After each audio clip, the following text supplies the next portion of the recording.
A Agricultura BR começa falando, logicamente, por conta de tudo que vem acontecendo. Nós estamos num momento realmente de completo caos causado pelo tarifaço do governo norte-americano. São praticamente 48 horas, né, ou 2 dias quase, que nós temos de mercados que acabam reagindo fortemente, como as bolsas de valores que recuaram pelo mundo todo nesta última quinta-feira. Apesar da B3 aqui no Brasil subir, nós tínhamos quedas generalizadas, nós tínhamos também confirmação de que blocos de países e também países iriam anunciar contra tarifas em relação aos Estados Unidos, o que vai se confirmando, principalmente porque a China confirmou 34% também contra os norte-americanos a partir do dia 10 de abril, uma forte volatilidade no mercado e agora também em relação à moeda, né, que dólar, que é ali um sistema de se enxergar o mundo, de se interpretar o mundo comercial, é o dólar, a moeda norte-americana, e ela vem bastante volátil. Para falar a respeito destes fatores, como que eles atingem o mercado de grãos, se isso pode gerar oportunidades para soja, para milho, para algodão, para o Brasil, principalmente em relação a mercados que estão agora declaradamente em guerra contra Estados Unidos, nós vamos conversar ao vivo pela internet com Rafael Mandarino, que participa conosco aqui do Agricultura BR no canal do Boi.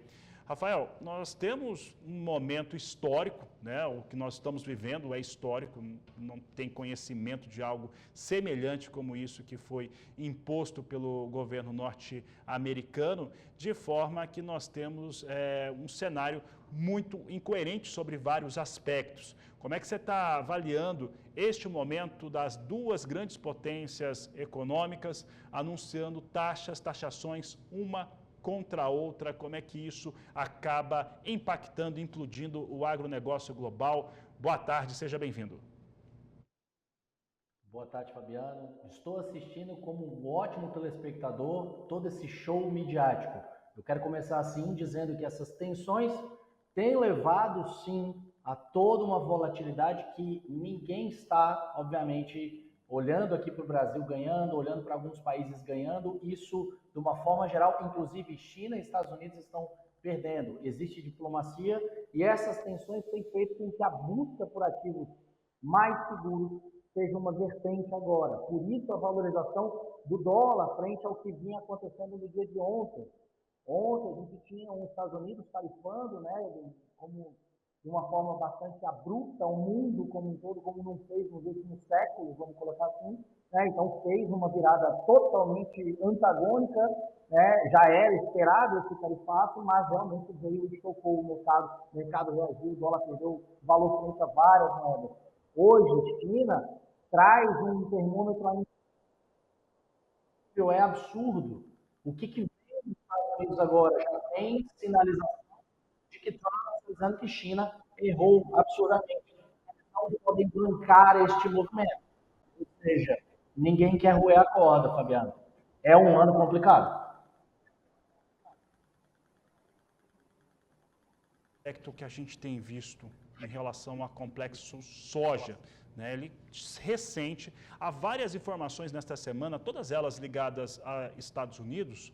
Uma delas que a gente tem lá no começo da semana, aquele anúncio dos biocombustíveis, né? Biodiesel norte-americano, mais de 500 milhões de dólares a serem investidos, vão fazer um B20, um B30, até diesel que é puro biodiesel de soja. Uma maneira também de acalmar produtores norte-americanos. Eu só não sei se as empresas, né, as refinarias de petróleo, as petrolíferas norte-americanas, como é que isso vai lidar com isso, porque pode ter um outro tipo de pressão por lá também. Na mesma semana, a OPEP, que viu o petróleo despencar, ela anuncia que 8 dos 22 países produtores vão elevar a sua produção, né? Então, nós temos a principal commodity do mundo ali sobre uma berlinda influenciando soja. Como é que este cenário está envolvendo o preço global da soja, principalmente o que ele pode trazer em relação a impactos para a precificação da soja brasileira? Fabiano, quando a gente olha de uma forma geral e muito bem colocado por você, existia todo um acordo, o Donald Trump fala com que as indústrias, né, de combustível fóssil e biocombustíveis lá fizessem um acordo para chegar a uma proposta. Essa proposta ela começa a ser desenhada, obviamente tem muita discussão ainda para acontecer, mas o óleo acabou ganhando. Nesse cenário, petróleo com uma produção muito mais elevada, todo um cenário aí que a gente tem de um anúncio, né, em função de todo o tarifaço, de que eu vou produzir muito mais, faz com que a gente enxergue de que essa soja ela vai ser responsiva e perdeu patamares aí, obviamente, que estavam como suporte, que eram os $10. Perdeu esses $10, vai testar aqui embaixo o suporte de 9,80, 9,90, tá? E ela vai continuar testando à medida em que essa elevação de tensão ela continue acontecendo. Os Estados Unidos ele não quer diminuir essa tensão. Então, um acordo com a China, a exportação para a China, a exportação que viria dos Estados Unidos tende a focar no mercado doméstico, que está tentando se ajustar, está tentando novas propostas, está tentando buscar uma forma alternativa de continuar domesticando esses produtos norte-americanos que já vinham sendo domesticados, vêm sendo domesticados nas últimas décadas. Naturalmente falando, o mercado doméstico ele tem que se movimentar de uma maneira diferente, tentando puxar esse produto. Então, Chicago, a gente ainda olha com um viés baixista, ainda mais agora com toda essa movimentação, e a gente tem prêmios firmes por aqui. Com um dólar mais elevado, temos uma excelente oportunidade agora. Por quê? Porque o apetite global precisa desse produto. Nós temos esse produto aqui, obviamente, virão bater na nossa porta e essa oportunidade está desenhada. Agora, precisamos também que haja uma diplomacia e toda uma relação internacional do nosso governo para que gerem novos acordos, gerem acordos também com os Estados Unidos, por exemplo, para olhar para produtos como pecuária, suco de laranja, olhar para açúcar, olhar para algumas outras commodities que têm um pouco mais de pegada e têm participação expressiva. A gente precisa ter cotas, a gente precisa chegar em acordos que favoreçam o nosso agronegócio, porque a nossa balança comercial tem que ser protegida e o agro tem que ser priorizado, com certeza, por aqui. Mandarino, agora falando especificamente sobre soja e sobre China, né? A China ela é um grande fabricante, exportador de produtos manufaturados, né? E os Estados Unidos é um grande mercado para a China. Com esse cenário que foi criado, os 34% para cada lado, não vai entrar soja norte-americana na China, ou se entrar vai ser um pouco volume, e esses produtos manufaturados chineses também vão ter dificuldades para ganhar esse mercado. E eu imagino que a União Europeia, outros países também vão ter um jeito de gerar proteção para conseguir consumir os seus próprios produtos internamente. A China, de certo modo, dá para dizer que se volta para si em relação consumo daquilo que ela produz, né, o que ela tem produzido, e mais do que isso, a China que já vinha num cenário que já não era dos melhores em termos de crescimento, vinha mais dentro de uma estabilidade, isso deve demandar mais investimento dentro da própria China por esse governo chinês e, consequentemente, um consumo maior de vários fatores, como, por exemplo, carne e automaticamente soja? Fabiano, eu não enxergo de que todos esses países vão conseguir fazer toda uma virada interna e uma olhada para dentro e o consumo conseguir trabalhar de uma forma a compensar o prejuízo global dessa comercialização global. Ao contrário, eu vejo um caos desenfreado em relação a toda essa comercialização global, níveis incertos de previsibilidade, então a volatilidade ela vai continuar de uma forma absurda e, de novo, essa China ela vai buscar novos acordos com o BRICS, ela vai buscar mais acordos ainda com a América Latina aqui, né, e outros blocos econômicos, e nesse caso eu acho que é uma excelente oportunidade, aí tirando, de novo, não é nenhum viés político da minha fala aqui, não estou olhando, dizendo o que é melhor ou não, mas eu acho que China aproveita agora uma oportunidade, já que carros europeus entram com tarifação nos Estados Unidos expressivos, carros chineses, outros carros de outras localidades, então existe toda uma redistribuição aí e abre-se portas de negociação, óbvio, há uma influência dos Estados Unidos, há uma direção aí que está sendo tentada tomar para restabelecer empregos americanos, mas está doendo no mundo.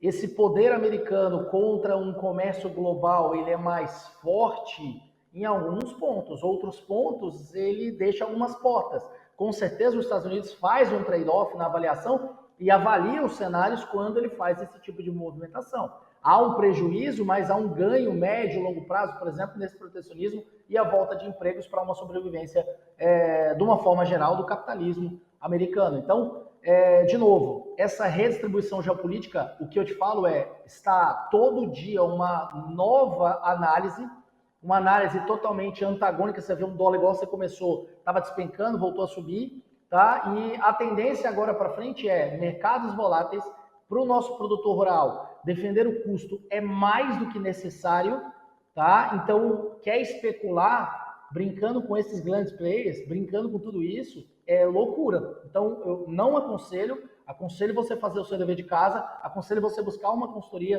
buscar um trabalho decente, né, de gestão desses riscos como um todo. Essa estratégia ela não pode ser perdida porque garante a sobrevivência desse produtor no agro, obviamente, nos próximos anos. Essa volatilidade ela vai permanecer. O primeiro semestre já estava anunciado que seria gigantescamente volátil e vai continuar até o fechamento desse primeiro semestre. E, óbvio, até o segundo semestre a gente espera que os acordos tenham começado a fazer efeito, trazer um pouco mais de calmaria para o mercado como um todo.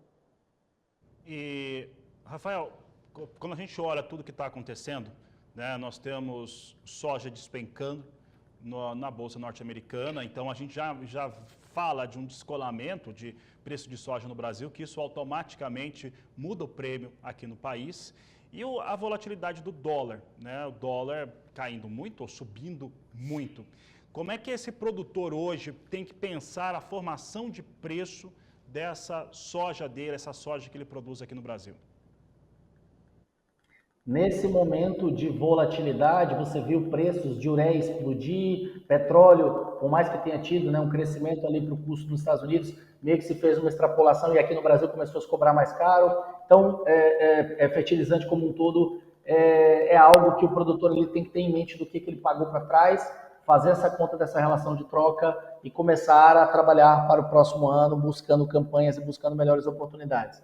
Esse dólar tem compensado, né? Agora, hoje, está recompensando o que perdeu no dia de ontem, está recompensando, trazendo um nível que auxilia na precificação. Somado a esse prêmio, Chicago caiu bastante. Essa briga com a trade, essa briga com as mesas de comercialização, ela vai ter que ser mais ativa, ela vai ter que ser mais presente. O produtor ele tem que estar muito mais antenado no que está acontecendo para poder defender de igual para igual essa comercialização dele. De novo, a gente tem todo um cenário em que um produtor ele não consegue ter tempo para monitorar prêmio, monitorar Chicago, monitorar dólar todo o santo dia. Mais do que nunca, nesses momentos mais complexos, ele precisa de aconselhamentos mais direcionados. Pessoas que estão criando olheira, olhando o mercado, na correria, igual vocês estão aqui, assistir cada vez mais essas análises, essas recomendações e participar, obviamente, ativamente dessa comercialização de uma forma a se defender. Tem vários componentes aí que a gente tem que trabalhar em separado se a gente quiser resultados melhores.